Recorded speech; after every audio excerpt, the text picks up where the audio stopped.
Hi you guys, welcome to my YouTube channel. My name is Alexa and today's video is a tutorial on crow pose. Crow pose, if you have taken classes at a yoga studio before, is probably the most commonly arm balance introduced to you within those classes. And it's one of my favorite places to start for beginners who are new to yoga. I think that there are so many ways that make it accessible for everyone. Okay, if you have blocks, that would be awesome.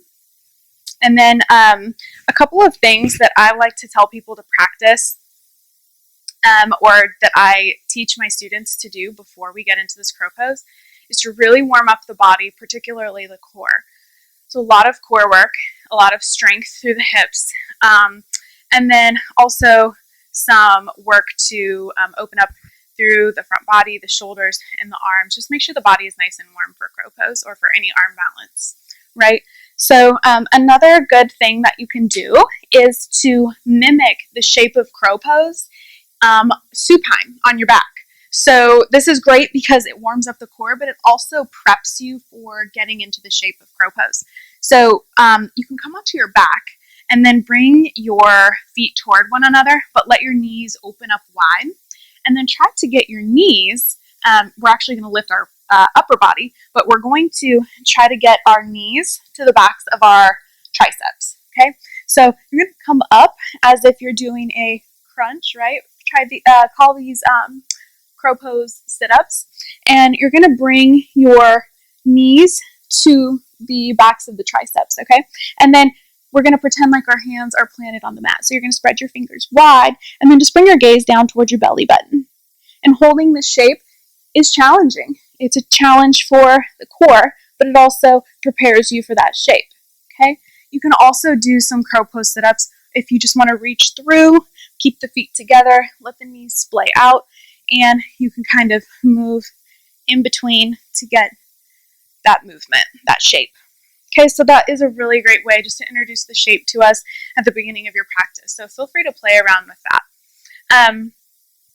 So if we're going straight into crow pose at this point, what I like to do is teach crow pose two different ways, and that is going to depend on you. So for example, you're going to come down into your squat, and you can come from forward fold, chair pose, just coming down low and getting your hips onto your heels and placing the hands on the mat. So you want your hands about shoulder width apart. You want to spread the fingers wide, but what's really important is gripping the mat with the finger pads, right? Each fingertip, but imagine suctioning up through the center of the palm. So it's almost like you're pressing down through your finger pads, but lifting up through the center of the palm. That's going to really give you that energy and that nice grip that you need for arm balances. That goes for all arm balances or inversions, right? So we always want to be gripping the mat. Hands are shoulder width apart, fingers spread wide. And then from here, you're going to lift your hips up. So two different ways you can play with this, just depending on your anatomy, with starting with your feet together, or you can widen the feet and try getting into it that way. So just different ways of accessibility. From here, you're going to bring your knees as high up as you can on the backs of the triceps. So this is a challenge. If you're doing this, this is awesome. You are working on the shape of crow pose and strengthening through the core, okay? So if this is where you stop today, this is great. You can pause here with your feet on the mat and just come in and out as you need to and really focus on the breath, focus on the core. So much core work, constantly engaging through the low belly, but also drawing inner thighs together. Imagine that you're squeezing a block in between those inner thighs. So everything is hugging in, right? We're finding this nice round of the spine, kind of like in cat pose. So drawing in through the belly, drawing inner thighs toward one another. Once you're here, you're going to begin to bend into the elbows. Think chaturanga arms, right? Tricep push-up.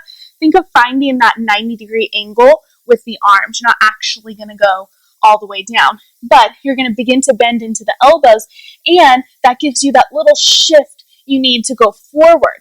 So at this point, my feet are still connected to the mat, but I'm bending into the elbows. Squeeze the elbows in toward one another. Sometimes something that happens if we don't have the strength that we need, our elbows tend to compensate and move out. So you want to hug them in. Imagine that you're hugging a block between those elbows, okay? And this is a really great video, a great breakdown and tutorial of crow pose that you can go over again and again and again because there's so many stops on the train depending on where you are, right? So once we've got our shape, we're bending into the arms, we've got an active core, we want to bring our gaze slightly forward, bending into the elbows. Maybe we begin to lift one foot up off the mat, maybe the other. Okay, squeeze everything into center. Maybe we can lift both feet up, heels toward the glutes, focusing on the breath.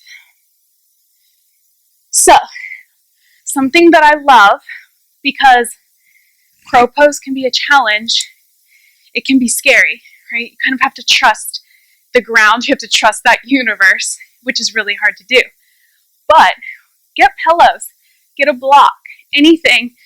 What I love about the block is you can literally rest your forehead on that block while you learn to trust the shape and the balance while you're working on crow pose, okay? So I'm going to show you if we're working on that, and that is a obstacle for us, is that we're afraid we're going to fall, we're afraid we're going to move forward. Make sure I've got my line up here. You can bring your head to that block and just let the block absorb the weight of the body. Okay?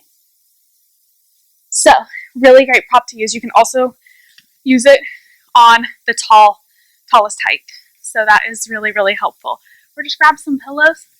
Another great thing you can do is take crow pose and bring your feet to the wall behind you. So you can use a block and you can rest your feet on the wall. So it gives you a little bit of support behind you.